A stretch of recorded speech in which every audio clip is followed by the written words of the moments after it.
안녕하십니까. 지금 제가 사실은 이 준비하는 과정에서 지금 사회 보시는 연아람 팀장님을 굉장히 애를 먹였는데요. 아마 좀 뒤끝이 계셨던 것 같아요. 내가 박수 받을 준비도 안 되는데 박수부터 치라 그래갖고 제가 박수 제대로 못 받았습니다. 그러니까 한 번 더 쳐주십시오. 죄송합니다. 한 자리에서 두 번 박수 받기도 참 그렇게 쉽지는 않네요. 감사합니다. 방금 소개받은 동국대학교 철학과의 홍윤기입니다. 그리고 제가 거기다가 직함 하나 더 써놨습니다. 한국철학교육학회 회장이라고 직함 하나 썼는데요. 그 옆에다가 괄호 열고 종신회장이라고 써놓을까 하다 그러다가 이제 말았습니다. 쓸데없는 얘기인 것 같아도 저희 철학계에서는 이제 좀 포환이 있고 여러 가지로 이제 할 얘기가 좀 많은데 그런 부분에서 좀 오늘 같은 자리가 굉장히 좀 좋을 것 같기도 하고요. 그러면서 아까 우리 박경하 선생님께서도 그랬고 도종일 선생님께도 그러셨지만은 우선 이 서울시청의 청소년 문화교류센터라든가 그리고 무엇보다도 대산문화재단이 그동안에는 문학 쪽에 굉장히 치중된 그런 어떤 지원 활동을 하다가 솔직히 말해서 처음에 이제 섭외를 받았을 때 여기에 있는 주제에 대한 관심보다도 아니 대산문화재단이 어떻게 해서 그동안에 문학 쪽으로 하다가 인문학 쪽으로 활동 영역을 넓혔는지 그게 굉장히 좀 궁금하기도 했습니다. 그래서 여러 가지로 생각을 했었는데요. 그런데 또 맡겨진 저한테 이제 섭외가 들어온 주제가 우리 박경하 선생님께서는 세계화 부분이기도 하고요. 그 부분인데 저는 디지털 문화 환경 속이라고 되어 있는데요. 근데 실제로 여기에서 제가 꼭 장관 자리를 탐내서가 아니라 원고의 반이 자기 표절입니다. 요새는 이제 장관이 되려면 여러 가지 스펙을 쌓아야 되는데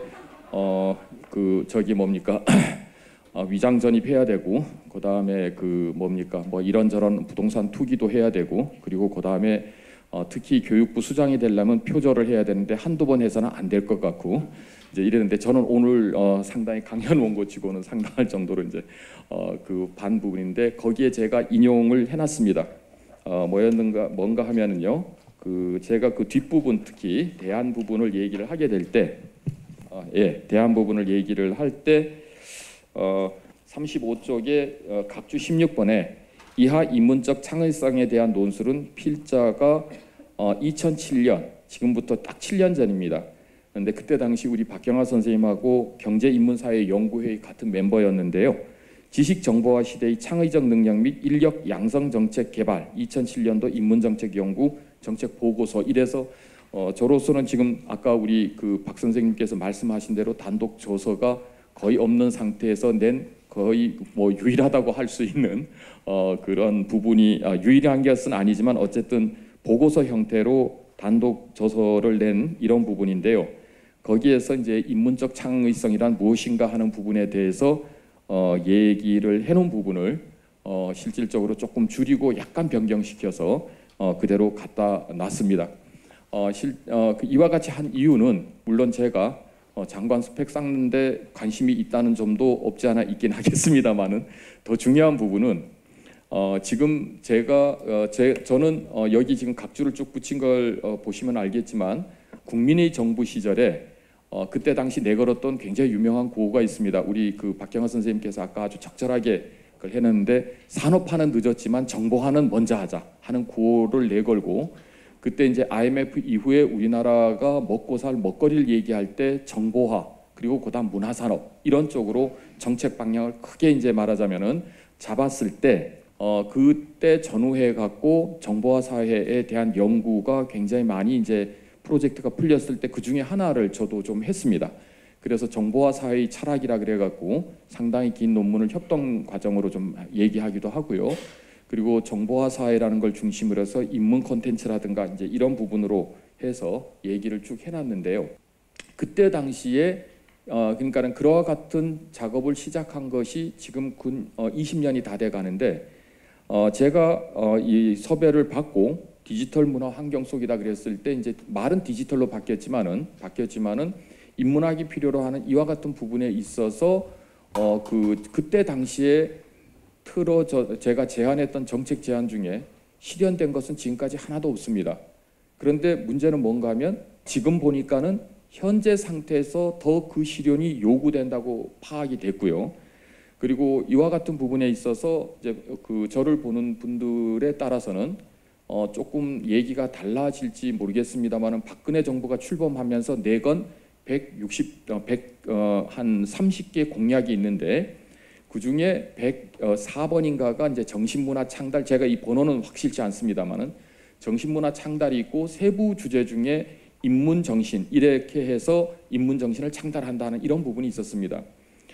제가 작년 1학기 동안에 몇 달에 걸쳐 갖고 문화관광체육부하고 실제로 그러면은 이와 같은 인문학 정신 또는 정신문화를 어떤 식으로 얘기할 것인가, 이런 부분에 대해서 약 한 7번 정도 말하자면은 회의를 했었고요. 그 중에 한 번은 연구나 여러 가지 정책 제안으로 해서 동국대학교에다가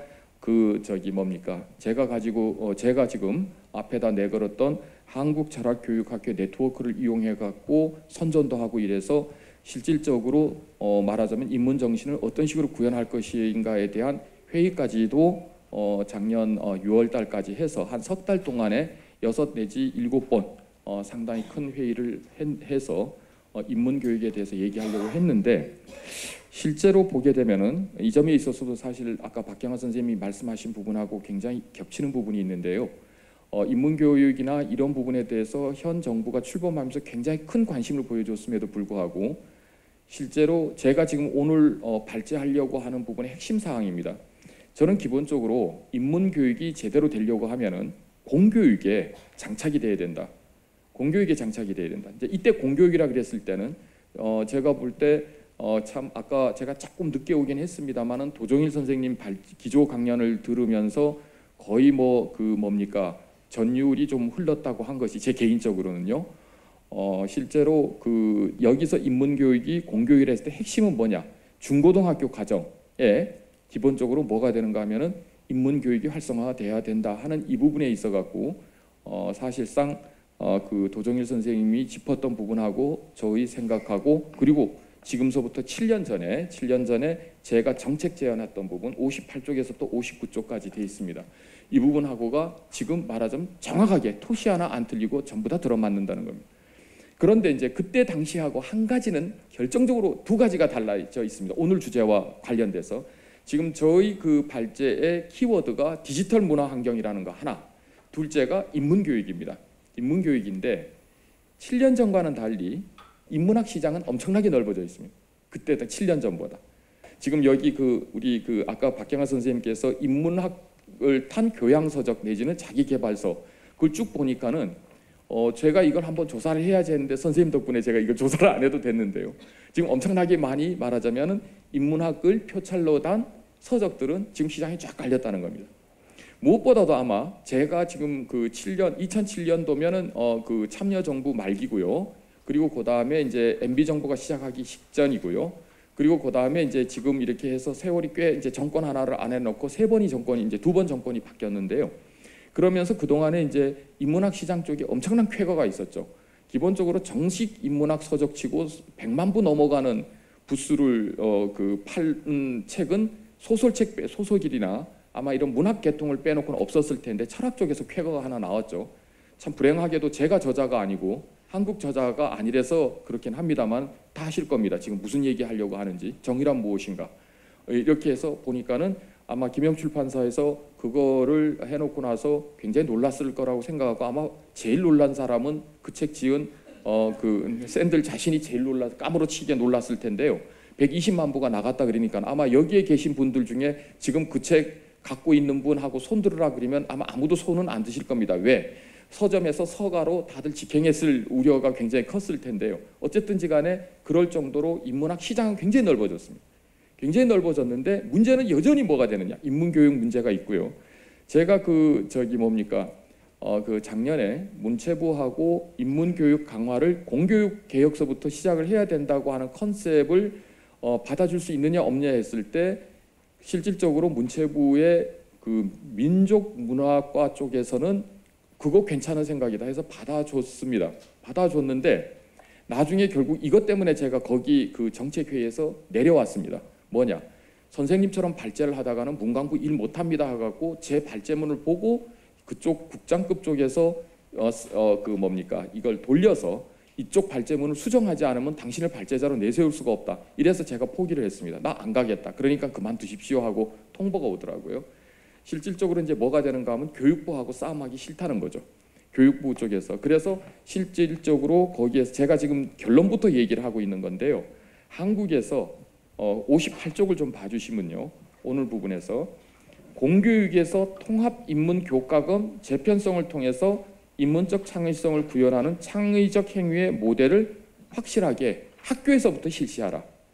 그리고 그 다음에 뭐가 되는가 하면은 두 번째로 오른쪽에 보면은 대학 교양 교육을 통합 인문학적 성격으로 강화를 시켜라 하는 부분하고요.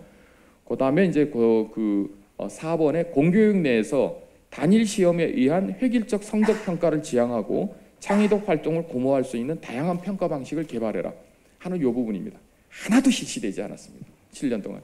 그리고 그 다음에 지금도 여전히 인문교육 얘기를 하려면은 저는 실질적으로 뭔가 하면 그 출발점이 어디냐?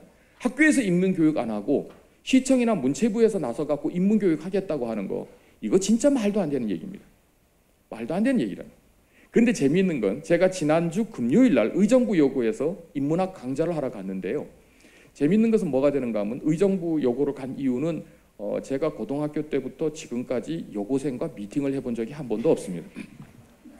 그래서 이제 지금 50줄에 들어선 이 나이 때 한번 여고생들만 있는 이런 데서, 그러니까 남녀공학은 몇 번 갔댔습니다. 그랬더니 이제 그랬는데 여고생만 있는 학교가 아직도 남아 있다니 이거는 말하자면 인류 생태학적으로 참으로 드문 일이다. 이렇게 해서 여고생 있는 학교에 가서 이제 그러면 한번 해보자 해서 그때 이제 주제가 뭐였는가 하면은 이제 사실은 인간의 자격이라고 하는 걸 주제로 해서 이제 그걸 했었는데요. 거창하죠. 또 보면은 그렇게 됐는데 거기 가서 근데 그 강좌 이름이 뭔가 하면 인문학 강좌인데 인간의 자격 문제는 인간의 존엄성에 대한 철학적 개념에 대해 갖고 학습을 하는 것을 그냥 한번 시험 학습식으로 해서 해보자 해서 갔었는데요. 제가 5층에 강의실이 본래 정해져 있었는데 보니까는 제가 내리는 걸 보고 선생님들이 기가 하얗게 질리더라고요. 보니까 보시다시피 저 1급 지체 장애인이라 그랬는데 거기 섭외하시는 분들이 1급 지체 장애인이 어떤 상태인지를 잘 짐작을 못했던 것 같아요. 근데 제가 목소리는 좀 씩씩해서 전혀 장애인 같지는 않지 않습니까?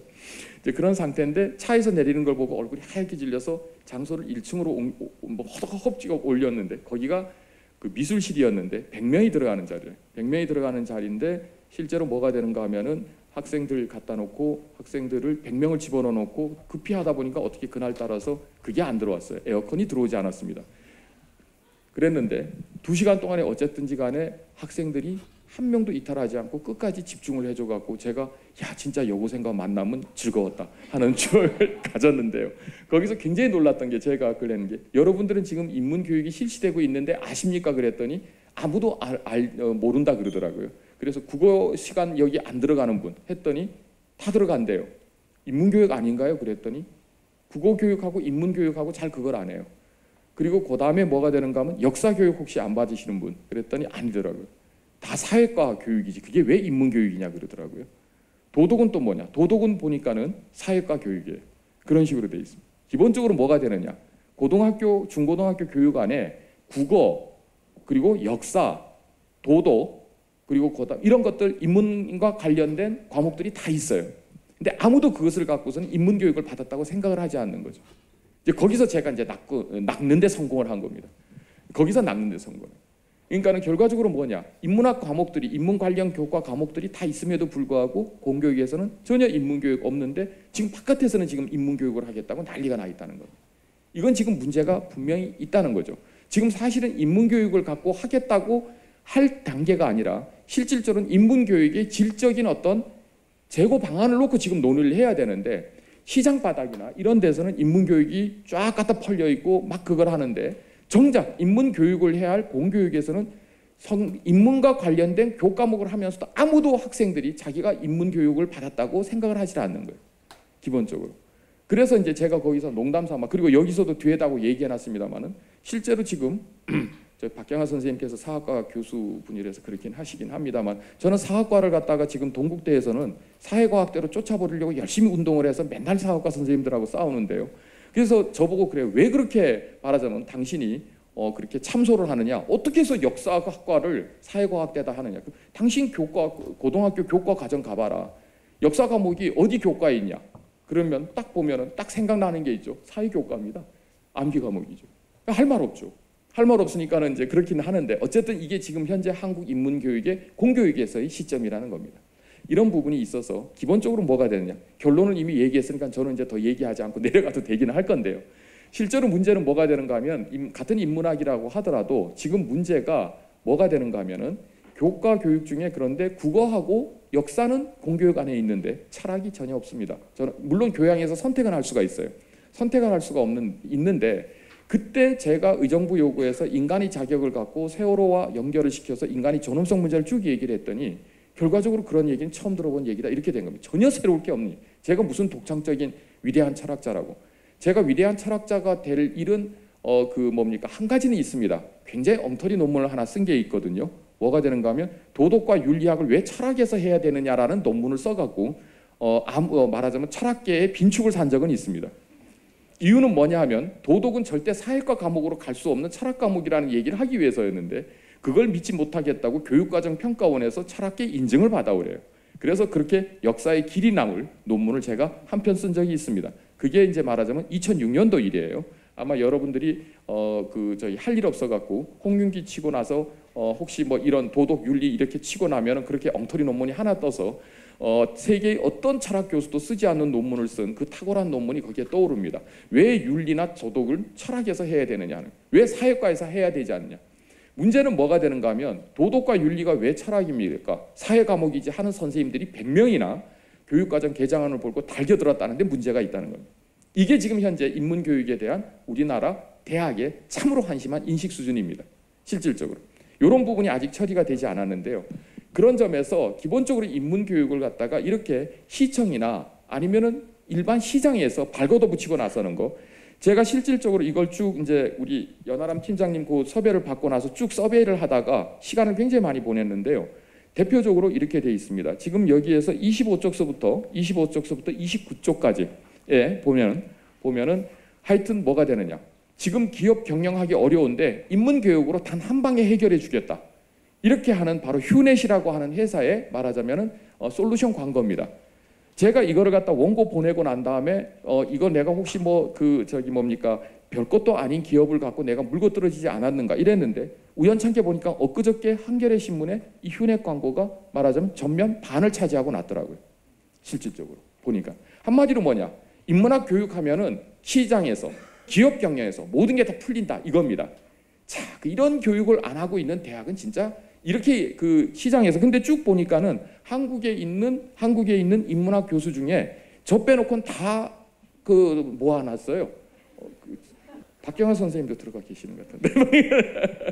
그러니까는 제가 볼 때 둘 중에 하나다. 이 교육이 엉터리든가 내가 엉터리든가. 왜냐하면은 그 인문학 교수 반열에 못 꼈으니까요. 그런데 거기에서 딱 보면은 제가 말하자면 접근할 수 없는 후덜덜한 분들이 다 있고, 인문학 해야 된다는 걸 앞장서서 얘기하는 사람 26쪽 보십시오. 얼굴만 봐도 옆에 이름 안 써놔도 알죠. 딱 스티브 잡스하고 빌 게이츠 딱이네. 이 스티브 잡스와 빌 게이츠가 보장하는 인문학 교육, 여러분들 왜 안 받으십니까? 참 한심합니다. 그죠? 그런데도 우리가 이제 여기가 이제 쫄고 있다는 거죠. 도대체 인문교육이 이렇게 막강한 위력을 갖고 있다고 되어 있는데도 불구하고 왜 그렇게 대학에서는 인문교육이 문제가 되느냐. 근데 보니까는 29쪽에서부터 31쪽까지 이거는 통단으로 제가 표절했습니다. 버코비치라는 사람이 쓴 칼럼인데요. 물론 이제 그 밑에다가 이걸 내가 표절한다고 표시는 해놨습니다. 뭐 점잖게 말하면은 인용 표시라고 그러는데 실제로 통단으로 갖다 놨습니다. 한국에서 이제 제일 잘 나가는 분들이 만든 세계화 센터라고 하는 쪽에다 실어놨는데, 거기서는 뭐가 되느냐. 미국에서도 인문교육을 좀 덜 하는 것 같다. 보니까 사정이 저희하고 그닥 차이가 나는 것 같지는 않은데, 대학에서 인문교육 좀 시켜달라고 하는 외부 말하자면 경영자들의 촉구가 됩니다. 실질적으로 근데 거기에서는 굉장히 인문교육하고 시민교육을 갖다 딱 연관시켜 놨는데요. 아까 우리 그 도정임 선생님께서는 굉장히 거친 언어로 말씀하셨는데 거기는 조금 고상한 언어로 얘기를 해놨습니다. 31쪽 중간에 이제 그 두 번째 패러그래프 자유사회에서 각 시민이 자신의 자유를 위한 지성을 준비하는 거죠. 그러니까 사람들이 자유사회에다 풀어놨는데 자기 자유를 갖다가 어떻게 말하자면 가꿔야 하는지 알 수가 없다는 겁니다. 그 자유를 어떻게 하면 잘 쓸 수 있느냐를 교육시켜주는 게 인문교육인데 인문교육도 안 받고 수학하고 과학교육만 한다. 이러니까 도대체 인간인들이 대먹겠느냐 하는 얘기입니다. 조금 말이 저도 도정임 선생님 얘기는 저는 무조건 흉내내는 경향이 좀 있어서 좀 그렇긴 합니다만은 어쨌든지 간에 실질적으로 뭐가 되는가 하는 이런 부분이 있는데요. 그런데 이제 지금서부터 키워드 디지털 문화 환경입니다. 문제는 뭐가 되는가 하면은 지금 청소년 지금 여기가 이제 지금 서울시의 청소년 문화교류센터가 되고 세계시민교육이라고 돼 있는데요. 근본적으로 하나 생각할 게 있습니다. 실제로 세계시민교육은 청소년한테는 사실은 지금 괜히 시켜준다고 나설 필요가 없을지도 모릅니다. 왜? 세계 시민들 중에 이 글로벌한 세계에서 청소년들은 이미 다 통합되어 있습니다. 서울시청에서 나서지 않아도 될지 몰라요. 그리고 우리가 나선다고 너네들 위해서 세계시민 교육 시켜줄게 이렇게 나선다는 게 굉장히 웃길 수가 있다는 거죠. 왜 그러냐 하는 그 해법이 뭐가 되는가 하면은 32쪽에서부터 제가 이 부분을 32쪽에서 35쪽까지 굉장히 짧게 써놨는데요. 사실은 이 부분에 대해서 제가 2007년도서부터 제가 이제 그 사실은 우리 그 뭡니까 박경하 선생님하고 같이 그 뭡니까 인문정책 그쪽 하면서 두 가지를 했었는데요. 하나는 뭔가 하면 글로벌 네트워크 시대의 국가와 민족이라고 하는 그거는 저쪽 그 뭡니까 정보통신연구원이군요. 이제 이쪽 두 가지를 했었는데 정보통신연구원 쪽에서 할 때 소위 말해 갖고 그 뭡니까 디지털 시대 내지는 정보화 사회의 문화에 대해 갖고 얘기를 할 때는 솔직히 말해서 저희가 쏠렸던 부분이 뭐가 되는가 하면 이와 같은 디지털 환경이 조성됐을 때 우리가 훨씬 사고 활동을 자유롭게 할 수 있을 것 같다라고 굉장히 긍정적인 쪽으로 말하자면 보고서를 써놨습니다. 그게 2006년도입니다. 여기서는 인용을 안 해놨는데요. 자기 표절 안 해놨습니다. 2006년도인데요. 그런데 보니까는 이걸 하려고 시중에 나와 있는 외국에서 들어온 자료를 봤습니다. 그 대표적인 것이 지금 리처드 왓슨의 퓨처 마인드 디지털 문화와 함께 진화하는 생각의 미래라 그래갖고 32쪽에 10번 부분이 있는데요. 퓨처 마인드라고 해서 나왔는데 그게 2011년도에 번역돼 나왔는데 실제로는 2010년도에 나온 미국에 있어서 디지털 문화에 대한 청소년이 미치는 영향에 대한 보고서입니다. 그리고 진짜 따끈따끈하게 한 달 전에 보고가 나온 게 있는데요. 말하자면 청소년 글쓰기 뭐 이런 식으로 디지털 시대 청소년 글쓰기가 아니라 청소년 쓰기입니다. 근데 거기에서는 놀랍게도 어떤 말을 하고 있는가 하면 현재 지구상에 있는 청소년들 또는 미국 또는 영미문화권에 나와 있는 영미문화권에 있는 청소년들은 이제는 더 이상 인류에 있어서 지금까지 크로마뇽 인서부터 진화한 지금까지 현생 인류가 아니라는 겁니다. 이들은 뭐냐? 기본적으로 디지털 시대가 만드는 디지털 네이티브, 디지털 원주민이라는 거예요. 그리고 디지털 문화를 갖다가 만들어 놓은 부모 세대는 디지털 이주민이라는 겁니다. 무슨 얘기인가 하면 포스트 휴먼 문제입니다. 실질적으로 그래서 뭐가 되는가 하면 리차드 커바일러라고 하는 사람은 어떤 얘기를 하고 있는가 하면은 기본적으로 뭐가 되느냐 디지털 문화를 우리가 얼마나 잘 활용하는가 하는 것은 그 디지털 기술이 요구하는 수준 이상으로 우리가 사고력을 배양하는 데 있는데 기본적으로 뭐가 되는가 하면 청소년들이 일상생활이라든가 이런 걸 보게 되면 완전히 기계 속에 말하자면 스마트폰으로 시작해서 스마트폰으로 끝나고 인터넷에서 놀고 있는 이와 같은 기계 속에서 일종의 변종이 태어나고 있고 그리고 이것은 더 이상 되돌이킬 수 없는 싱귤레러티 포인트 전문용어로 특이성점이라 그럽니다. 이미 뭐가 되냐 21세기 초에 오게 되면은 실질적으로 21세기 초에 청소년 시대를 보낸 사람들과 나머지 말하자면 그 선주민들하고는 선세대들하고는 의사소통이 안 될 거라는 겁니다. 이게 이제 말하자면 포스트 휴머니티 문제가 됩니다. 요점은 딱 두 가지인데요. 인문교육이 10년 전에 제가 연구했던 그 시점에서 필요로 했다고 하는 것을 내가 지금 이 시점에 또 되풀이해야 된다는 거 하나하나고 그 부분은 제가 아주 요약을 했습니다. 두 번째는 뭐냐? 굉장한 심각 상황이 하나 있다. 기본적으로 1990년대에서 그러니까 1990년대생까지도 지금은 좀 그렇고요. 이번에 나와 있는 이번에 월드컵에 보니까는 1990년대 초반에 나와 있는 친구들은 월드컵을 그래도 뭐로인가 발로 볼을 차요. 근데 제가 볼 때는 10년 뒤에는 월드컵을 아마 발로 볼을 차지 않고 게임으로 할지도 모른다는 생각이 든다고요.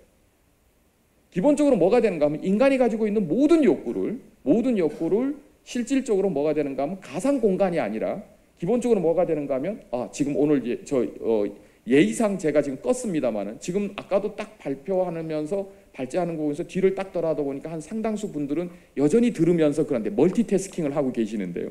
실질적으로 뭔가 하면은 손으로 말하자면 스마트폰 검색하면서 귀로는 듣고 입으로는 먹고 눈으로는 다른 거 보고 이걸 이제 멀티태스킹이라고 하거든요. 말하자면 다변화 과제 처리라는 거죠. 이러다 보니까는 뭐가 되느냐? 완전히 이 환경에 잡혀 있다는 겁니다. 재미있는 것은 저희가 어렸을 때도 중독 현상에 대한 중독의 매체가 되는 몇 가지가 있었습니다. 저희가 어렸을 때 제일 많이 들었던 게 뭐냐가 하면은 초등학교 시절에 제일 많이 들었던 게 만화 보지 말라는 거였어요. 그래갖고 이제 만화방에 이제 몰래 가 있다가 엄마나 아니면은 다른 사람한테 들켰다 그러면 길에서 털리는 것은 그때 흔히 볼 수 있었던 풍경이었는데, 근데 만화가 우리를 갖다가 완전히 잡지는 않았어요. 중고등학교 때는 무협지 갖고 와서 보다가 선생님한테 그야말로 엑스나하게 깨지는 이런 친구들 많았습니다. 그리고 이제 무협 영화 보려고 갔더니 근데 그렇게까지 지나고 나면 다 일과성이었어요. 재미있는 것은 뭐가 되는가 하면 지금 현재 디지털 문화 시대는 실제로 스마트폰이나 인터넷 앞에 있으면 그것 개인 하나로 얘기가 가는 시대가 아니라는 겁니다. 뭐가 되느냐? 사회 전체가 기본적으로 디지털과 연관된 기술들로 체제화되어 간다는 겁니다. 복잡한 것을 읽기 전에 제가 이제 그래서 35쪽까지 딱 쓰다가 이 얘기를 하다 보니까는 기본적으로 거기에 스크린 에이저라고 이 리처드 왓슨은 그러는데요. 리처드 왓슨이 요약한 스크린 에이저의 독특한 10가지 사고법 이러는데, 결국 첫 번째 스크린 에이저는 멀티태스킹, 병렬치 등등 이래 갖고 실질적으로 모든 오감 기능이 완전히 뭐가 되느냐? 실제로 기계에 다 연관되어 있다는 겁니다. 그러니까 어떻게 되냐? 그 기계로 포위되어 있는 속에서 탈출이 안 됩니다. 그러니까는 몸은 여기, 그리고 그 다음에 그럼 손바닥은 뭐냐? 손바닥은 스마트폰이 쥐고 있다는 거죠. 실질적으로. 그럼 뭐가 되는가 하면 인간이 걸어 다니고 있어도 모든 것들이 기가와 연결돼 갖고 실질적으로 다 하나의 뿌리로 연결된다는 거예요. 그러면 뭐가 되느냐?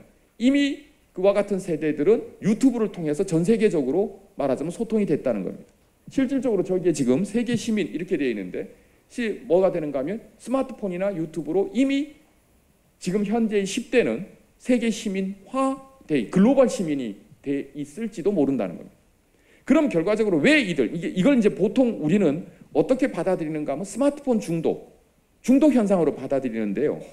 제가 볼 때는 한 걸음 더 개념화시킬 필요가 있다는 겁니다. 한마디로 포스트 휴먼 에이지가 오느냐 안 오느냐의 문제입니다. 다시 말해서 민물고기가 그러니까 바다에서 민물고기가 바다로 가면서 여러 가지 비닐을 갖다가 돋게 하다가 다시 육지로 솟아오를 때 새로운 종이 나타나듯이 지금 우리가 말하자면 상당할 정도의 포스트 휴먼이 종을 갖다가 출현시키기 위한 여러 가지 진화 또는 퇴화 또는 소멸의 준비를 기계를 통해서 하고 있을지도 모른다는 이와 같은 문명 진단 보고서가 미국에서는 나오고 있다는 얘기입니다. 이렇게 됐을 경우에 그러면 뭐냐? 그럼 그들로 하여금 그들은 왜 그런 쪽으로 가느냐? 근데 실제로 저희 애도 지금 10대입니다만은 얘기가 안 돼요. 아빠보다는 인터넷 보고 앉아서 말하자면 신삼국지 해갖고 막 말하자면 볼루미너스하고 말하자면 신나고 이런 딱 갖다 여성이 등장해갖고 아들 녀석을 유혹하는데 옆에 있는 아빠가 무슨 수를 써서 그걸 갖다 그 시선을 갖다 거기서 떼게 합니까? 인문학이 아무리 재미있다 하더라도 그게 안 된다는 거죠. 실질적으로. 자, 그렇다고 했을 때 우리는 과연 이들에게 어떤 말하자면 어프로치를 해야 돼, 접근을 해야 되느냐 하는 이런 문제가 심각하게 생긴다는 거죠. 미국에서는 이미 이것을 뭐가 되냐, 변곡점을 통과했다. 싱귤레리티 포인트, 특이성을 갖다가 통과하고 더 이상 말하자면 그런 어떤 인류의 몇 가지 싱귤레리티가 있다는 거죠. 농업사회가 도래했을 때 더 이상은 원시사회로 가기 힘들다. 산업혁명이 일어나고 난 다음에 더 이상 말하자면 중세시대로 돌아가기 힘들게 됐다. 시민혁명이 일어나고 난 다음에 더 이상 민주주의라는 것은 그거 할 수 없다. 근데 지금 현재 정보화가 단순한 도구나 기술이 문제가 아니라 어디 문제냐? 사실은 신인류가 포스트 휴먼이 탈인간 할 수 있는 이와 같은 부분으로 갈 수 있는 부분이 생길 수가 없다는 거예요. 생길 수가 있다는 거죠. 그렇다고 했을 때 이들에게 너희들은 기계보다는 인간된 것이 더 의미가 있다는 걸 설득할 수 있겠느냐 이겁니다. 설득할 수 있겠느냐. 한국은 그렇게 하기 위한 굉장히 좋은 조건이 있어요. 뭐 때문에? 그거는 뭐가 되는가 하면은 실질적으로 한국 같은 경우에 모든 출세를 뭘로 결정합니까? 단계별 시험이죠. 어렸을 때는 학력고사 보고 그 다음에 수능 시험 보고 그 다음에 여러 가지가 있습니다. 이와 같은 것들의 컨텐츠가 모조리 다 지금 현재 인강이라는 이름으로 지금 다 뭐가 되는가 하면 안에 들어가 있습니다. 아이들을 갖다가 말하자면 인터넷에서 떼볼 수가 없어요. 그리고 혹시나 애들이 거기에 그거 할까 봐 손에다가 스마트폰까지 다 갖다가 지금 붙여놓고 있습니다. 이들에게 그렇다면 너네들은 진짜 위대한 인류였어 라는 걸 갖고 이들을 갖다가 끌어낼 수가 있느냐 없느냐 하는 이 문제에 대해서 분명한 우리의 말하자면 가치 결단이 있지 않으면은 인문교육이나 이런 교육을 암만 바깥에서 한다 하더라도 새로운 세대는 잡을 수 없다는 겁니다. 자, 그러면 문제 현상이 두 가지로 전개됐다는 거. 하나는 뭐냐? 시장에서는 인문학을 계속 원합니다. 실질적으로 서울시민청 같은 경우에는 작년에 시민대학을 인문학 중심으로 했는데 엄청나게 말하자면 대박을 터뜨렸다. 그래서 지금 현재 동국대 비롯하여 7개 대학을 더 얘기를 해갖고 10개 거점 대학으로 해서 지금 시민대학이 확대 추세에 있습니다. 근데 대체로 뭐가 되는가 하면 타겟트가 말하자면은 40대에서 60대입니다. 40대에서 60대입니다. 자, 이러면은 디지털 문화 환경 속에서 인문교육이라 그랬을 때 그러면은 40, 50대들 다시 말해서 이쪽 분류로 보면 디지털 이주민들 디지털 문화를 만들어 놓고도 거기에서 소외될 수밖에 이방인이 될 수밖에 없는 사람들은 대체로 인문교육이 먹혀 들어갑니다. 그런데 문제는 디지털 세대의 토착민들 10대들 현재 10대들 2010년 21세기 초반에 10대를 보내게 되는 지금서부터의 전 세계 청소년들. 근데 이 보고서가 어디서 몇 개국인가 하면 9개국을 갖다가 상대로 해서 청소년 그걸 쭉 해놓은 거예요. 쭉 해놓고 나니까 이거 진짜 큰일 났다. 포스트 휴머니티 문제가 지금 나오고 있다는 거예요. 자, 이랬을 때 이들로 하여금 어떤 식으로 인간이 너가 인간임을 갖다가 그야말로 즐겁게 할 수 있느냐. 이건 제가 좀 떠벌리는 것 같긴 합니다만 이번에 전유를 한 것이 하나는 뭐가 되는가 하면 은근히 뭐냐. 새로 원고 안 쓰더라도 표절하면 자기 표절하면 되겠구나. 대안은 이것이 있으면서 또 하나는 뭐였는가 하면 진짜 놀란 것은 뭐냐. 아니 우리보다 먼저 정보화를 앞선 쪽에서 이미 판단을 그렇게 내리고 있다 그러면 이거는 굉장히 심각하다는 겁니다. 실질적으로 뭐가 되느냐 하면은 그야말로 부모도 애비도 못 알아듣는 세대가 지금 우리 안방에서 아니 그 공부방에서 안방은 아니죠. 안방은 그 디지털 이주민 영역이고 공부방은 아이들 학습방 자기 방은 디지털 원주민이에요. 그 우리는 세계가 안방 중심으로 돌아가고 있다고 생각하지만 이미 그 다음 세계는 공부방 중심으로 해서 쟤네들 더 말하자면 혹성 탈출해서 나온 말하자면은 인간 취급을 우리가 받을 수도 있다 이런 얘기가 된다는 겁니다. 실제로 물론 이것을 연구한 리처드 왓슨은 인간이 사고와 기계가 다른 점으로 해서 기계보다도 인간이 사고가 훨씬 많은 가능성을 줄 수 있다는 걸 10가지를 해놨습니다. 제가 이거는 표절이 아니라 인용입니다. 인용인데요. 거기서 보게 될 때 인간의 지능은 경험이며 외부로부터 들어오는 정보에 대한 감각적 인식과 그에 대한 반응을 기초로 한다. 근데 중요한 것은 뭐가 되는가 하면은 실제로 기계는 반응을 하지 않는다는 그 감각적으로 상대할 대상이 아니라는 거죠. 이제 감각적인 자극은 하더라도 그러면서 기계는 자신이 어떤 생각을 하는지 알 수가 없다. 자각 능력이 없다 하는 이런 부분. 그러면서 뭐가 되는가 하면은 기계는 무의식적 사고를 하지 못하는데 인간은 무의식에서 많은 것을 끌어낸다. 이런 식으로 해갖고 결과적으로 뭐냐. 인간임을 갖다가 기쁘게 할 수 있는 그와 같은 부분을 개발할 수밖에 없다는 겁니다. 바로 여기에서 제가 말하자면 7년 전에 구상했던 통합인문학 구상이 얘기가 나온다는 겁니다.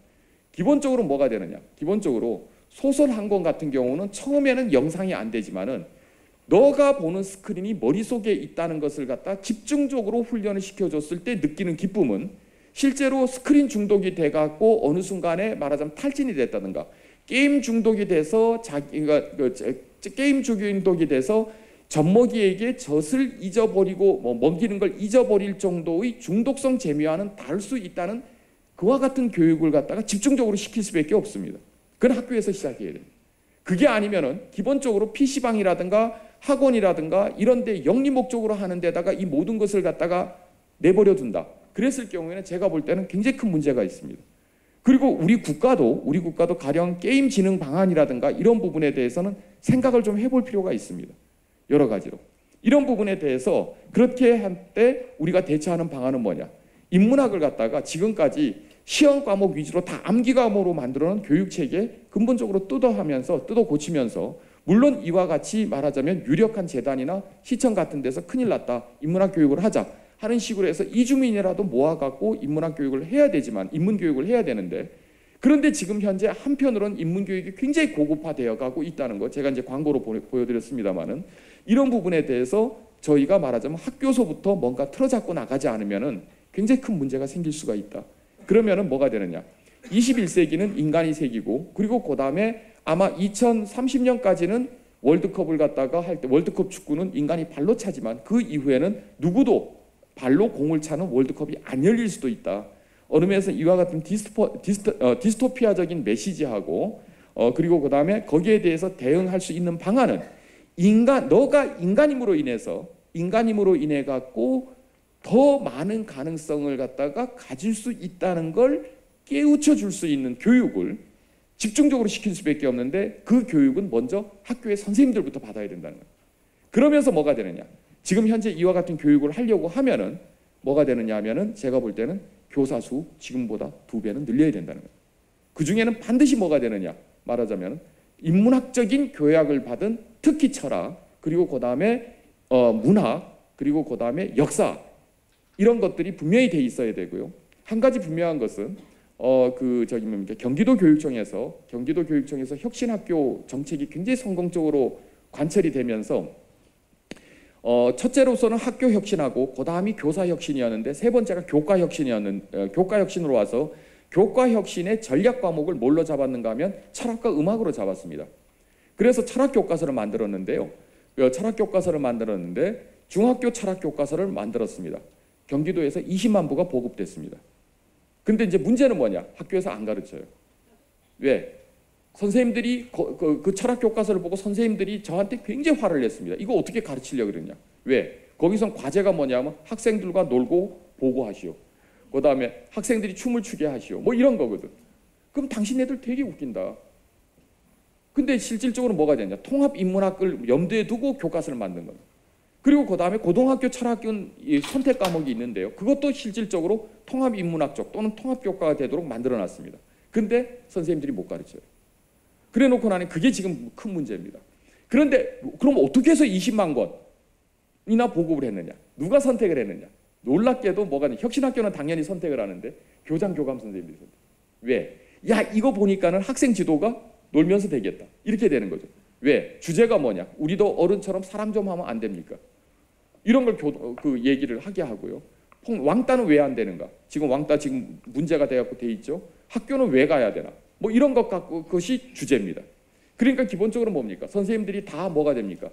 황당해하는 거죠. 이제 이렇게 되는데요. 어쨌든지 간에 이런 부분에 있어서 제가 볼 때는 더 이상 말하자면 문명사적으로도 그렇고 단순한 폰도 아니고 이런 식으로 됐을 때 제가 볼 때는 실질적으로 통합적으로 지금 현재 완전히 고사되어 있는 인문교육을 공교육서부터 시작을 해갖고 실질적으로 여러 가지 프로그램을 우리 청소년들한테 해놓지 않으면은 제가 볼 때는 분명히 세계 시민교육은 뭐 할 필요가 없다고 얘기가 되지 않을까 하는 이런 조금 어깃장스러운 결론을 갖고 얘기를 끝내겠습니다.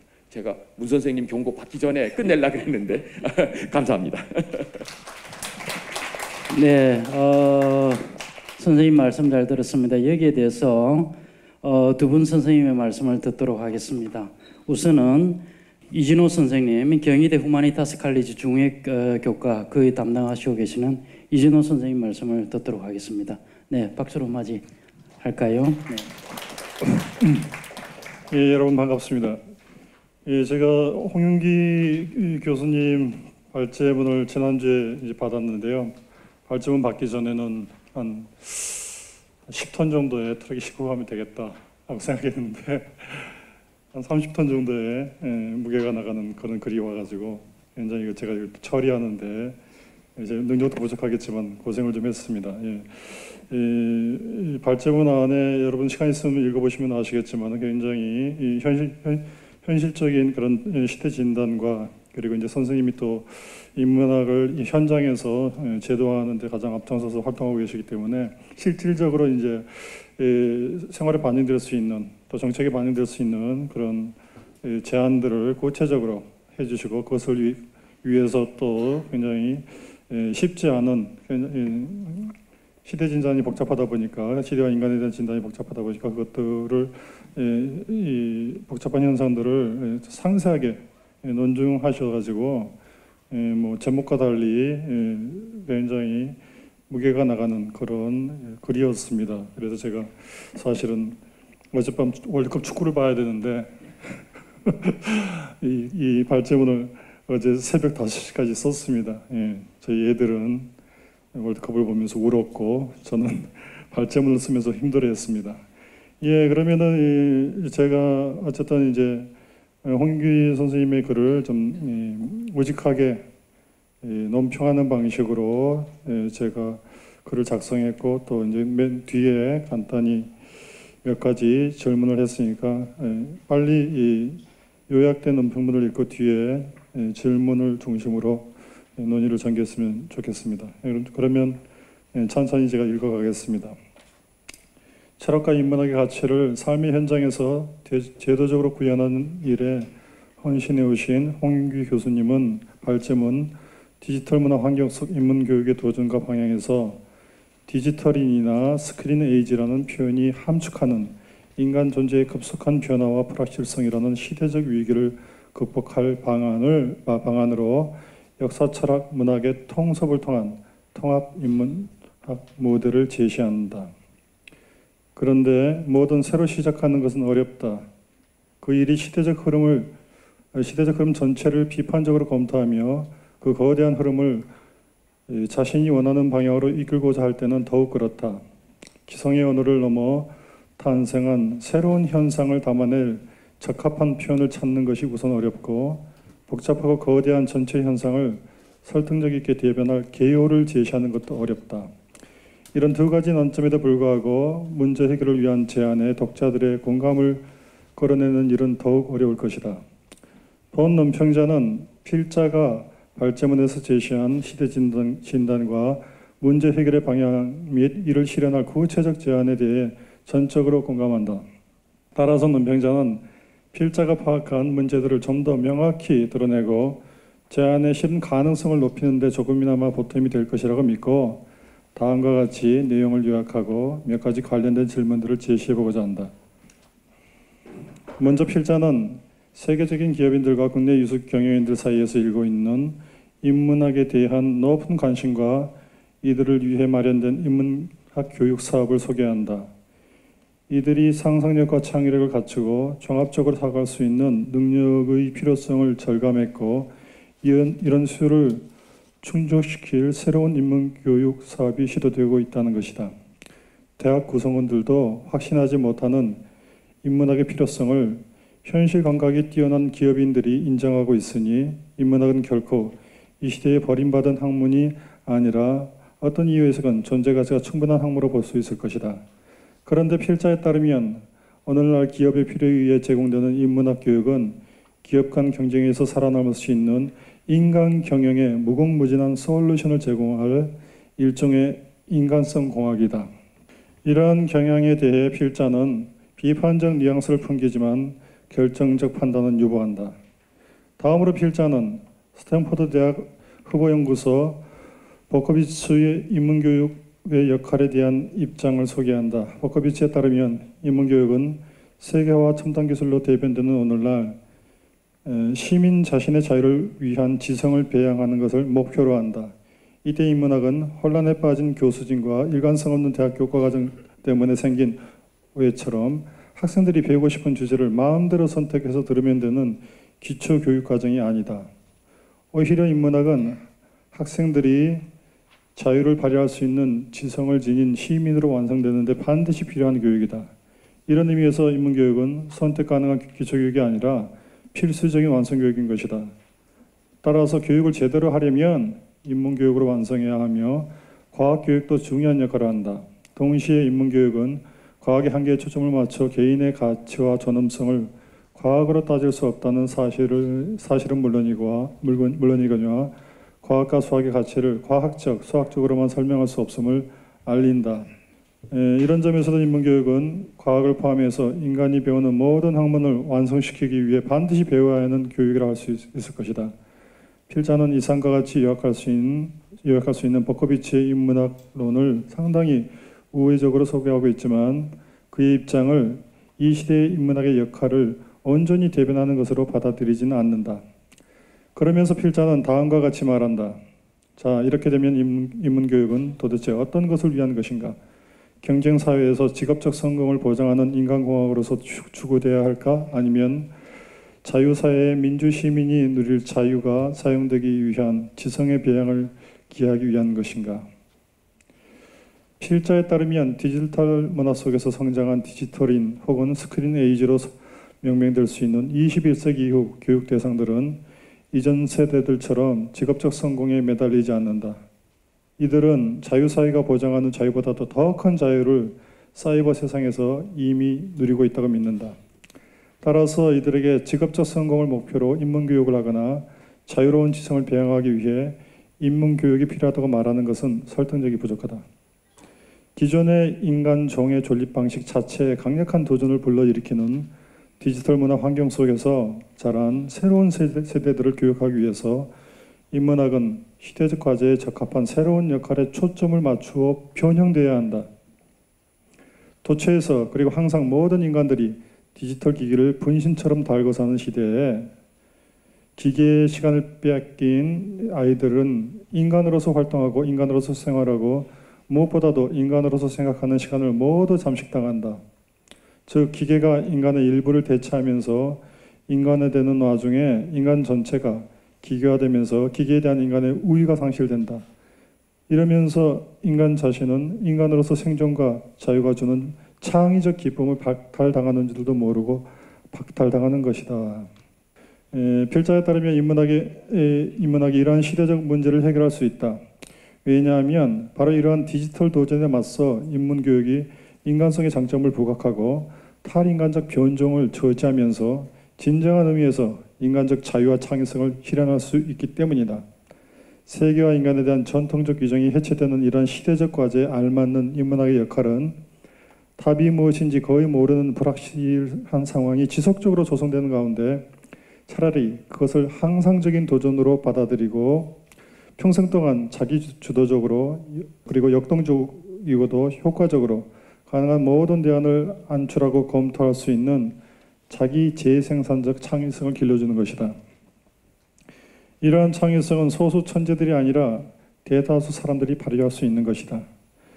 일상적 창의성이라 불리는 이런 창의성을 기르고 발현할 수 있게 지도하니 사람들은 바느질, 뜨개질, 악기 연주, 축구 경기, 신화 소설 쓰기 등 여러 분야에서 자신들을 새롭고 더 나은 일을 할 수 있는 존재로 인식하며 자신감과 만족감을 경험한다고 한다.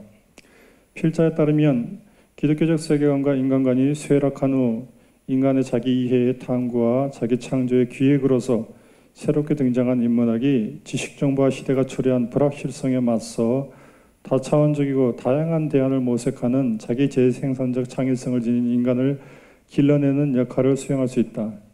이러한 역할은 특히 인문학의 3대 주요 학문인 문학, 철학, 역사학이 기존의 좁은 자기 규정성을 벗어나 통섭하며 통합 인문학으로 거듭날 때 가능하다. 즉, 불확정성의 시대에 자기가 누군지 근본적으로 묻게 되는 인간에게 문학, 역사, 철학이 각기 허구적 창조, 그리고 사실의 확정, 근본 원리의 탐구라는 지금까지의 자기 근거들과 학문적 정체성에 집착하지 않고 인간의 새로운 자기 이해와 자기 창조를 공통 과제로 삼아 서로 협업해야 한다는 것이다. 이때 통합인문학이라는 하나의 유기체 속에서 문학은 전인격적 양태를 창출하고 역사학은 자기 형성의 기억과 기록 그리고 역사적 사고라는 역할을 담당하며 철학은 칸트가 모든 철학적 활동의 종착점으로 제시한 자기 규정을 통한 자기 창조의 역할을 수행하게 된다. 통합 인문학으로서 문학, 역사학, 철학이 이러한 역할을 수행할 때 삶의 불확실성과 삶의 불안정성에 내구력을 가진 그런 나를 자기 창조하는 능력인 인문적 창의성이 배양된다. 끝으로 필자는 중고등학교와 같은 공교육 현장에서 인문적 창의성을 길러주기 위해서는 기존의 언어 탐구 영역과 사회 탐구 영역 등에 흩어져 있는 언어, 역사, 윤리 및 철학 교과의 내용 중 인간 이해와 자기 이해와 관련된 것들을 모두 총괄하여 통합 인문학 교과군을 만들 것을 제안한다. 또 같은 맥락에서 필자는 대학에서도 교양교육을 전공을 위한 기초나 잡다한 상식을 가르치는 과정이 아니라 시대를 이끌 창조적 인간을 기르는 통합 인문학으로 새롭게 정립할 필요가 있다고 주장한다. 이하가 이제 발제문에 대한 어떤 질문들입니다. 첫째, 이번 모임에서 발제자에게 주어진 과제가 한편으로는 너무도 거대한 현상을 진단하고 다른 한편으로는 이와 상반되게 매우 구체적인 대응책을 마련하는 것이다. 이러한 사정 때문인지 불확정성으로 요약될 수 있는 필자의 시대 진단과 디지털인으로 표현된 인간 존재에 대한 필자의 규정은 복잡하고 유동적인 현상을 지나치게 단순화한 것은 아닌가. 문제에 대한 어떤 정확한 그런 진단이 문제 해결의 선결 조건이겠죠. 그래서 이런 언급을 제가 좀 해봤습니다. 둘째, 일상적 창조성을 설명하기 위해 소개한 바느질, 뜨개질, 악기 연주, 축구 경기, 시나 소설 쓰기 등의 사례에서 창조성을 가르치고 발현하는데 필자가 제안한 문학, 역사, 철학의 통합 인문학이 꼭 필요한 것일까? 굳이 문학, 역사학, 철학이 개입되지 않더라도 이들 영역에서 창조성을 기르고 발현할 수 있도록 지도하는 것이 충분히 가능하지 않은가? 별 역할이 없을 수도 있다는 거죠, 사실은. 셋째, 문학, 역사학, 철학을 통합인문학이라는 새로운 틀로 묶기 위해 필자가 규정한 이들 세 학문의 대상과 역할이 지나치게 협소화된 것은 아닐까? 문학, 역사학, 철학의 전통적 규정에 묶이지 않는 이 분야 전문가들은 필자가 제시한 규정 역시도 받아들이지 않을 수 있다. 그렇다면 이들 세 학문의 발전적 통섭은 대의를 위해 필자의 규정을 수용할 수 있는 이들만 관심을 갖지 않을까? 이런 상황을 피하기 위해서는 문학, 역사학, 철학 분야의 보다 많은 전문가들이 동의할 수 있는 규정을 탐색해야 하지 않을까? 4번은 읽어보겠습니다. 지금 발표문에 보니까 많이 수정된 것 같은데 그래도 한번 보죠. 제가 굉장히 기대한 그리고 관심 갖고 본 표라서 한번 읽어보겠습니다. 통합인문학의 성격과 작동 원리를 일목요연하고 체계적으로 보여주기 위해 필자가 제시한 표 3과 표 4에는 30여 쪽에 달하는 필자의 발제문이 창출해낸 인문학의 가능성이 집약되어 있다. 그런데 이러한 가치가 충분히 전달되기 위해서는 표에 담긴 항목들이 각각 무엇을 의미하고 서로 어떤 관계가 있는지 좀 더 명확히 정의될 필요가 있지 않을까? 특히 표 4에 누진적 순환계라는 표현에서 누진적이라는 말이 표 전체 내용 중 무엇을 가리키는지, 그리고 화살표와 쌍화살표, 검정삼각형 등으로 표현하려고 한 순환계의 순환 방향과 순환 내용 및 순환의 결과물들이 좀 더 이해하기 쉽게 정리될 필요가 있지 않을까. 다섯 번째입니다. 다섯 번째는 우리 홍기 선생님께서 일선 선생님들과 관련해서 말씀을 하신 것 같은데 그래도 한번 읽어보겠습니다. 다섯째, 통합인문학이 새로운 분과나 교양 과목으로 운영되기 위해서는 필자가 제안한 통합인문학의 모델과 정책을 진지하게 검토하고 현실성을 감안하여 보완하는 일이 필요할 것이다. 그런데 이러한 작업과 더불어 무엇보다도 필요한 것은 문학, 역사학, 철학 교육을 담당하는 이들이 필자처럼 이들 인문학이 지닌 가치와 가능성을 체감하는 것이다. 필자가 말한 창의적 인문학의 힘은 이런 사람들에 의해서만 교육될 수 있기 때문이다. 그런데 인문학에 대한 이러한 경험은 보통의 노력과 애정으로는 불가능한 것이 아닐까? 통합인문학 교육을 담당할 예비교사들에게 필자가 제시한 인문학의 가치와 가능성에 공감하게 할 수 있는 어떤 실질적인 대책은 무엇인가? 이상입니다. 고맙습니다. 5가지 정도 질문을 하셨는데요. 거기에 대해서 간단히 답변을 하시기가 참 어려운 큰 전부 다 정말 복잡한 질문을 하셨는데 어떻든 시간적 제약 때문에 홍윤기 선생님께 간략하게 그대로 할까요? 그러면 선생님 질문을 한 10분 내로 가능한 한 좀 부탁드립니다. 네. 네, 안녕하세요. 방금 소개받은 유현주입니다. 제가 알고 있기로는 이 토론이 10분이지만 그 발표자의 답변까지 포함한 10분으로 알고 있었기 때문에 빨리 진행을 하도록 하겠습니다. 워낙 지금 앞서 이준호 선생님이 꼼꼼하게 요약도 다 짚어주시고 그리고 질문도 해주셨는데 제가 하고 싶었던 질문도 다수 포함이 되어 있어서 그 점은 참 잘 된 것 같습니다. 예를 들어 1번과 5번은 제가 질문하려고 했던 것이기도 하고요. 그리고 또 이제 제가 그래서 한 2가지 질문만 드리려고 하는데 하나는 좀 협소한 질문, 좀 미시적인 질문이고 하나는 좀 큰 질문, 큰 프레임에서 거시적인 질문 2가지 질문을 드리도록 하겠습니다. 첫 번째 질문은 이준호 선생님이 해준 3번과도 관련이 있어서 잘 연결이 될 것 같은데요. 문학 역사학, 그러니까 그 기본적으로 그 발제문의 전체적인 내용은 그 달라진 디지털 환경에 대해서 그 위기에 대해서 논하고 그리고 그 환경에서 인문학이 나아갈 길을 통합인문학이라는 그런 모델로 설명을 해주셨어요. 근데 통합인문학의 기본이 되어 있는 분과학문, 그러니까 문사철 우리가 쉽게 이야기하는 그 새 학문에 대한 이해가 좀 약간 너무 협소하거나 좀 오해에 기반하고 있지 않은지라는 생각이 들었습니다. 예를 들어 저는 문학 전공이니까 문학에 대해서 말씀을 드리면 문학을 여기 65페이지에 허구의 창조 이렇게 써놓으셨는데 사실은 학문으로서의 문학은 허구를 창조하는 그런 학문이 아니라 오히려 문학 작품에 대해서 그것을 해석하고 분석하는 그러한 학문인데 그러므로 해서 사실은 뭐 작가가 속한 시대의 정신을 읽어내거나 뭐 자이트가이스트라고 하죠. 아니면 그것을 읽는 현재 독자의 시대 정신을 관점을 따라 시대 정신을 읽어내거나 아니면 그 해석의 변화의 추이를 보고 시대의 변화를 분석하는 그런 학문입니다. 결국은 사실은 역사학이나 철학과 다르지 않은 굉장히 통합인문학 기본이 될 수 있는 그런 것들이 오히려 기본을 이루고 있고요. 그래서 뭐 예를 들어 주신 뭐 엘리엇 같은 그런 바로 그런 작품들이 문학에서도 통합인문학을 굳이 논하지 않아도 최고의 작품으로 인정을 받고 있습니다. 그래서 선생님의 그 어떤 그런 전체적인 논의는 거의 동의를 하고요. 그리고 또 제가 평소에 굉장히 궁금해하고 또 고민했던 부분이기 때문에 굉장히 흥미롭게 읽고 들었습니다. 당연하고 질문을 해야 되기 때문에 하는 점을 이해를 해주시고요.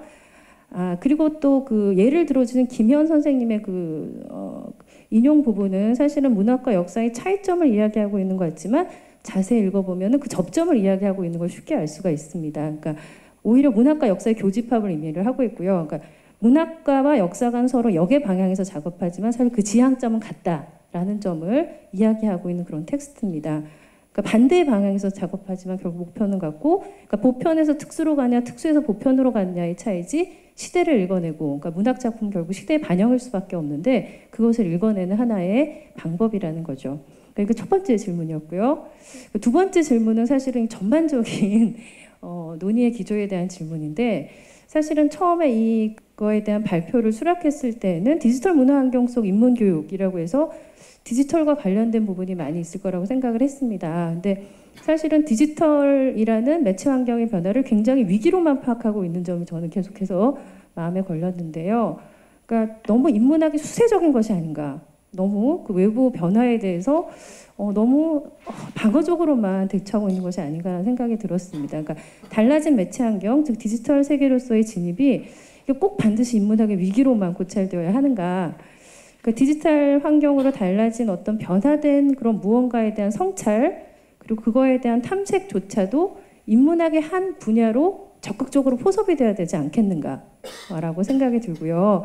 동시에 어떤 디지털 환경의 변화를 위한 뭐 미학적, 철학적, 그리고 사변적 변화에 대한 그러한 것들이 또 인문학의 변화에 대한 계기로 삼아야 되지 않겠는가. 그래서 우리도 오히려 달라진 매체 환경에 대해서 더욱더 적극적으로 연구하고 탐구해야 되지 않겠는가. 그래서 어떤 수세, 어떤 굉장히 어떤 위기, 또 디지털 환경 속의 아이들을 괴물로만 묘사하지 말고 이들이 벌일 수 있는 새로운 가능성에 대해 주목을 해야 되지 않겠는가. 물론 그 반대의 면을 절대로 무시하자는 게 아니고 그 반대면 위기의 상황 그리고 달라진 변화의 상황을 거리를 가지고 주셔야 돼 그 가능성도 읽어낼 수 있지 않을까. 그 정도로 우리 인문학이 이제는 좀 성장하지 않았나 그런 생각이 들었습니다. 감사합니다.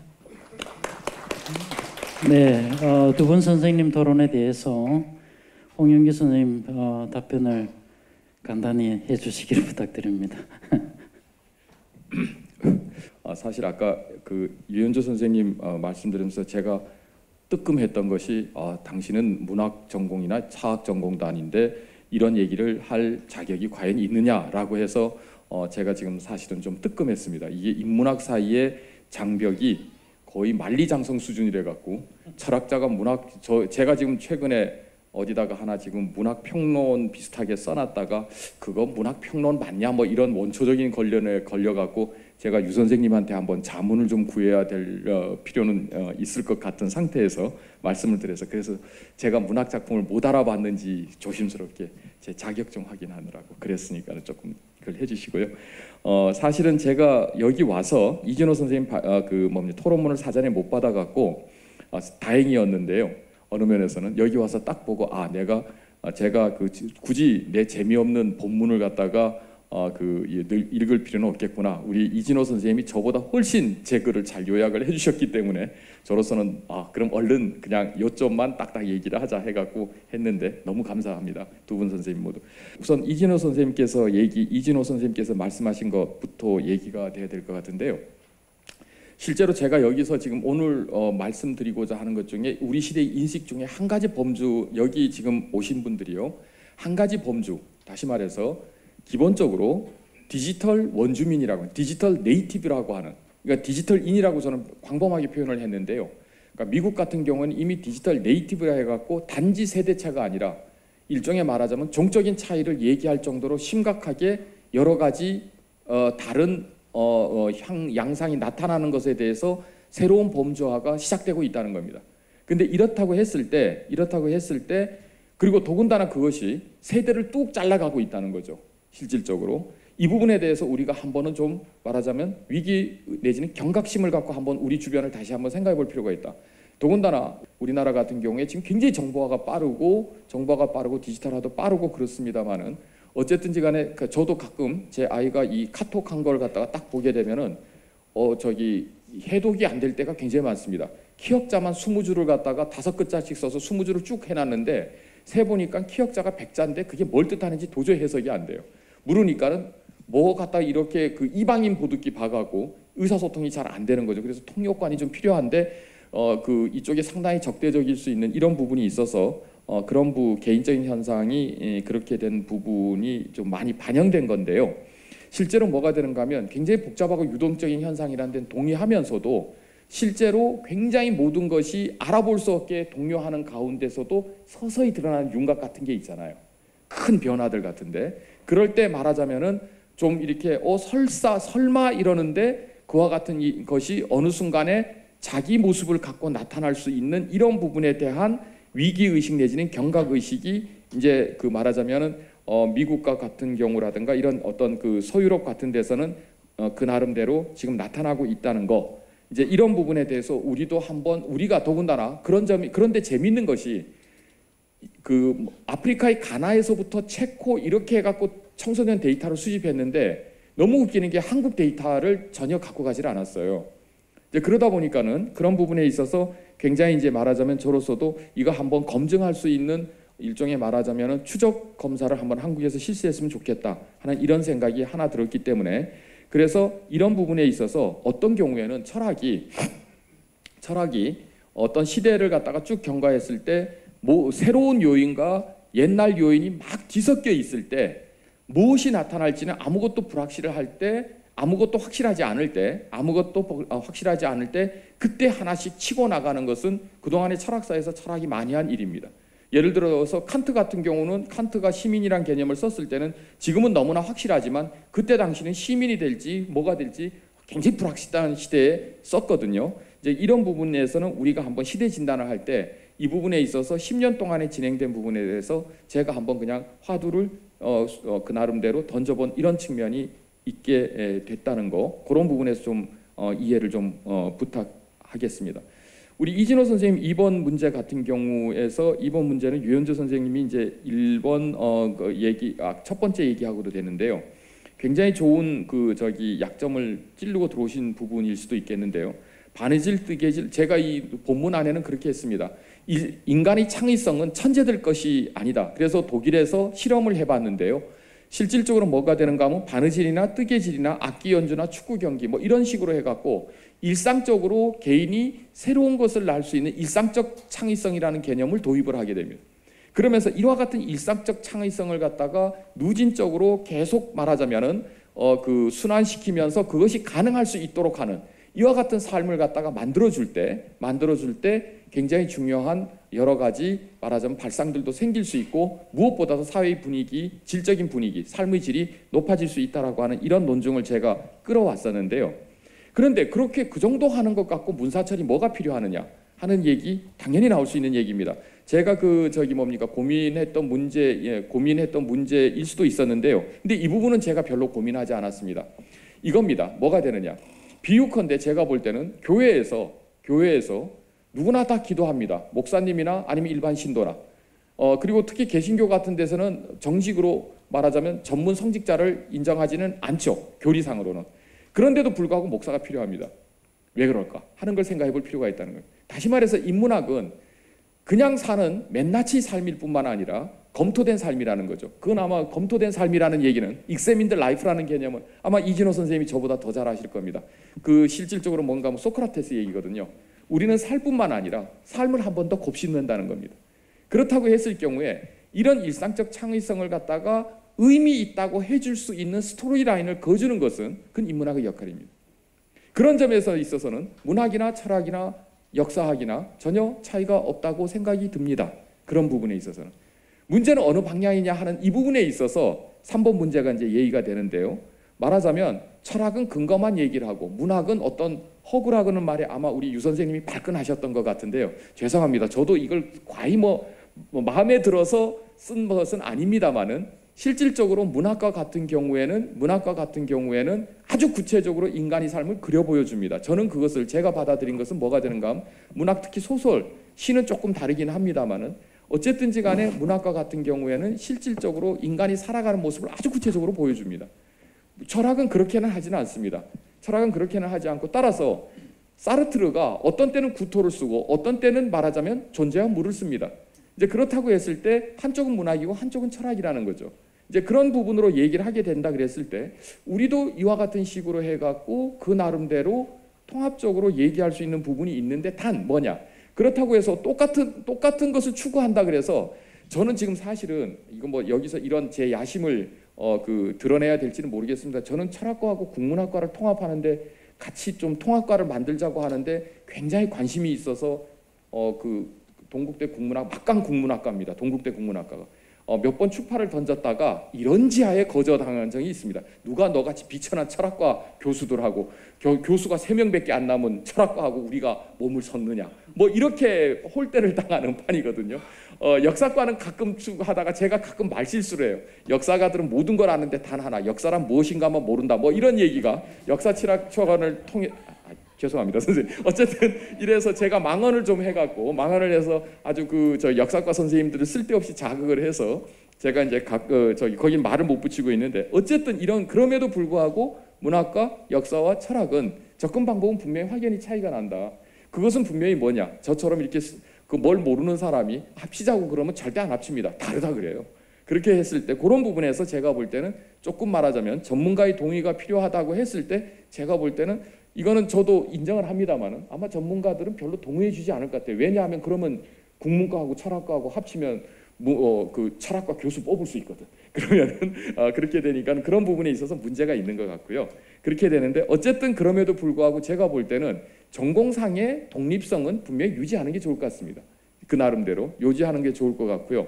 그런 점에서 보게 될 때 아마 이제 조금 좀 이런 부분에 있어서는 좀 생각을 좀 해보되 제가 그 나름대로 가장 핵심적인 그 과에서 그러니까는 문사철의 각각의 분야에 말하자면은 다른 걸로 중복되지 않을 수 있는 가장 핵심적인 부분이 철학은 근거를 탐구하고 문학은 다양한 어떤 삶의 양상을 갖다가 표출을 하고 역사는 그 나름대로 인간이 가지고 있는 어떤 여러 가지 경험을 갖고 그 나름대로 판단력을 고양하는 게 아니냐 하는 이런 부분은 아마 각각의 그 학과에서 정체성의 문제에 있어 갖고서는 각 전공자들이 아마 서로 양보하지는 않을 것 같다 하는 생각이 듭니다. 통합인문학 부분에 대해서 4번 우리 선생님께서 한 부분에 대해서는 제가 오늘 연아람 팀장님한테 부탁을 해드렸더니 이것만 갖고 한 번 더 발제할 기회를 주셨으면 하는 생각이 듭니다. 인문적 창의성 부분에 대해서는 도대체 창의성이라는 것이 무엇인가 이렇게 해서 그걸 갖다가 탐구를 하려고 꽤 광범위하게 했는데요. 펼쳐놓을 데가 없었습니다. 펼쳐놓을 데가 없어서 처음으로 제가 이거를 갖다가 제3적인 그 부분들한테 이렇게 얘기를 합니다만은 그 뒤에 보니까는 뭡니까 우리 그 경기도에서는 창의지성 교육 하겠다 그러고 그리고 그 다음에 우리 그 현 대통령께서는 창조 경제를 하시겠다고 해서 창의성이 갑자기 다 했는데 그게 저하고 연관 없이 나와서 조금 배가 아픈 상황은 있습니다. 근데 아마 시민청에서도 서울 시민청에서도 창의성 얘기를 하고 있으니까는 이 부분에 대해서는 이제 인문적 창의성은 제가 좀 한번 설명할 기회를 조금 더 설명할 기회를 주셨으면 좋겠다는 생각이 들고요. 5번 문제가 사실은 아까 말한 그런 부분 기본적으로 제가 최근에 얘기한 걸로만 하겠습니다. 지금 경기도 교육청에서 중학교하고 고등학교 철학 교과서를 만들어 놓고 굉장히 말하자면 교육적으로 말하자면 그 나름대로 효과가 있다고 교육청 차원에서는 판단을 했습니다. 시험 수업을 해보고 실질적으로 중학교 교과서 같은 걸 갖다 주니까 가령 왕따 문제 같은 거 그러니까는 우리가 어른들처럼 사랑하면 안 되느냐 이걸 풀어놨더니 학교 교실에 어떤 일이 벌어졌는가 하면 공부 잘하는 녀석과 공부 못하는 녀석의 차이가 없어지더라는 거죠. 다 똑같이 할 얘기가 있더라는 겁니다. 기본적으로 교실 통합이 됐다는 얘기입니다. 근데 문제는 그것을 했던 교사는 상당히 능숙한 철학적 담화를 할 수 있는 친구였어요. 최근에 지금 현재 경기도 교육청에서 뭘 갖다 발주했는가 하면 초등학교 철학 교과서를 만들어 달라고 했거든요. 자, 이제 이 초등학교 철학 교과서 나오면 인류 교육사상 처음 나오는 교과서입니다. 거기에서 제가 인간의 자유를 그 나름대로 알게 하는 인간이 자유로우면서도 스스로가 따르는 규범을 만드는 이와 같은 과정을 설명하기 위해서 그것을 했습니다. 뭐가 되는가 하면 이진호 선생님 플라톤에서 나오는 반지 끼면 하는 기계수의 반지 그거를 갖다 마술모자로 바꿔서 그걸 했는데 그걸 현장에 있는 초등학교 교사한테 부탁을 했습니다. 아이들한테 마술모자를 씌워서 안 보인다고 생각하고 무엇을 하느냐 그랬더니 교실이 뒤집어지더랍니다. 뒤집어졌는데 문제는 그 다음에 교사한테 생긴 거예요. 아이들이 막 쏟아놓은 말을 어떻게 주워 담아야 할지를 모르는 거죠. 그러니까는 나온 결론이 뭐였는가 하면 교사가 철학적 훈련을 안 받으니까는 실질적으로 뭐가 되는가 하면 철학 교과서 아무리 잘 만들어줘도 실질적으로 이게 수습하는데 문제가 있더라는 겁니다. 다시 말해서 지금 현재 철학 교과서라든가 이런 게 있더라도 그와 같이 우리가 필요로 하는 창의적인 지성이라든가 인성을 갖다가 하기 위해서는 교사분들이 먼저 그런 것을 해야 되는데 기본적으로 뭐가 되는가 하면 현재 교사분들이 교사가 되는 과정을 보게 되면 대부분 교사분들이 지금 커트라인이 높습니다. 교대나 사대 커트라인 공부 잘하는 분들이에요. 그리고 노량진에서 열심히 해서 임용고사 합격했죠. 연수 받았죠. 도대체 공부 못하는 학생들을 이해할 틈이 없이 교사가 돼버려요. 그러니까 기본적으로 어떤 초등학교 철학 교과서를 만들면서 현장 검증 나온 분들이 어떤 얘기를 하는가 하면 상고 출신의 우락부락한 남자 인생 실패 몇 번 남자분들이 교실에 들어가야지 아이들하고 엉겨붙을 수 있다는 거예요. 이런 걸로 그냥 대안하겠습니다. 기본적으로 뭐가 되는가 하면 현재 교사 교육 체계하고 양성 체계에 큰 문제가 있다는 얘기입니다. 거기에 뚫렸다는 거고 그 점에 있어서는 인문 교육을 갖다가 우리가 지금 바라는 바대로 하려면 갈 길이 꽤 멀다. 이제 그런 점에서 어쨌든 서울시에서 이렇게 문제 의식을 갖고 그 나름대로 또 대산문화재단에서 그런 쪽으로 갖고 청소년 교육이라든가 이런 인문 교육에 관심을 쏟아준다는 거 너무 감사하다는 얘기를 하고 싶습니다. 감사합니다. 네, 감사합니다. 질문 한 두 분 정도 받겠습니다.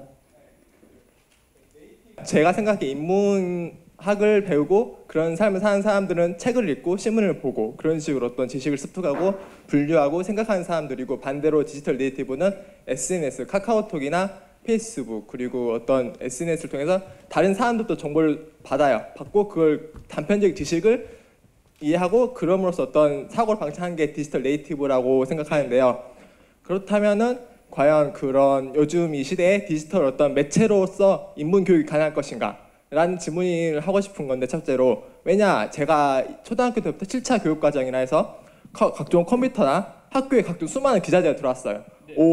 네, 이런 기자재를 위해서 뭐 디지털 교육이 가능할 것이다 이런 식으로 막 굉장히 성장했는데, 실제는 어떻게 됐냐, 그냥 선생님 앉아서 컴퓨터만 딸깍딸깍 클릭할 뿐이고 학생들은 가만히 앉아서 멍 때리고 TV만 봐요.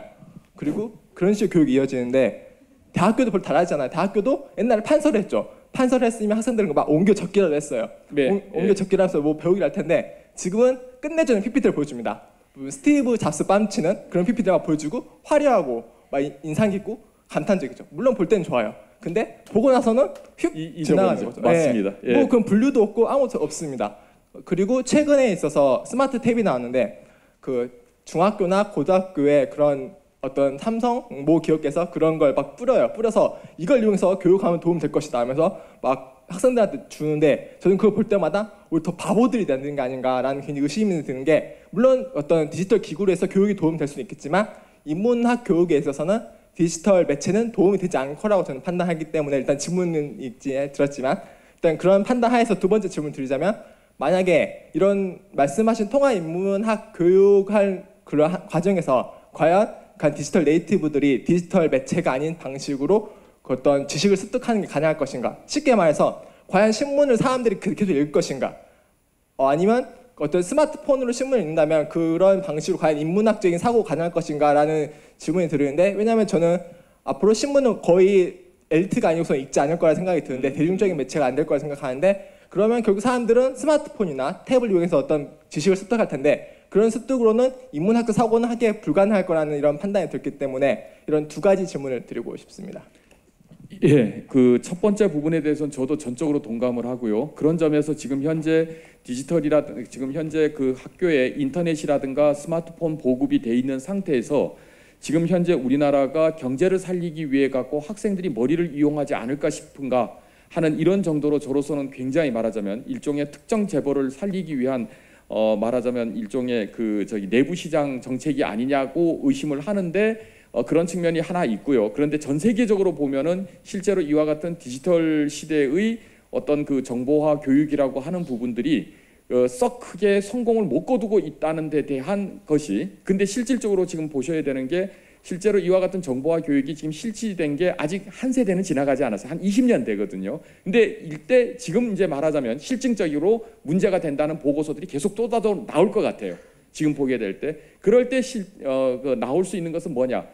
지금 여기 리처드 왓슨이 나온 부분은 기계와는 구별할 수 없는 인간의 어떤 자기 능력에 대한 고치가 분명히 필요하다는 거거든요. 근데 이제 여기에서도 이 보고서의 한계가 뭐가 되는가 하면, 일단 디지털을 끄라는 정도만 얘기를 하고 있지 실질적으로 어떤 교육을 통해서 하느냐 하는 데 대한 얘기는 안 하고 있다는 거죠. 그래서 이제 나오는 얘기가, 제가 하고 싶은 얘기가 뭐가 되는가 하면은, 현재와 같은 상태에서 인간이 인간으로서 훨씬 더 말하자면은 많은 가능성을 누릴 수 있다는 것은 오로지 인간만이 교육시킬 수 있다는 거죠. 그래서 기본적으로 뭐가 되는가 하면, 이런 인문학 통합 교육을 하게 될 경우에는 그 방면의 교사 수를, 제대로 훈련된 교사 수를 현재 수보다는 2배로 늘려야 된다는 겁니다. 그것은 기본적으로 어디서 보고 나오는가 하면은, 그 비현실적인 얘기가 아니라 핀란드 같은 경우에는 교실에 담임이 2입니다. 중고등학교 교실에 정담임하고 부담임이 있습니다.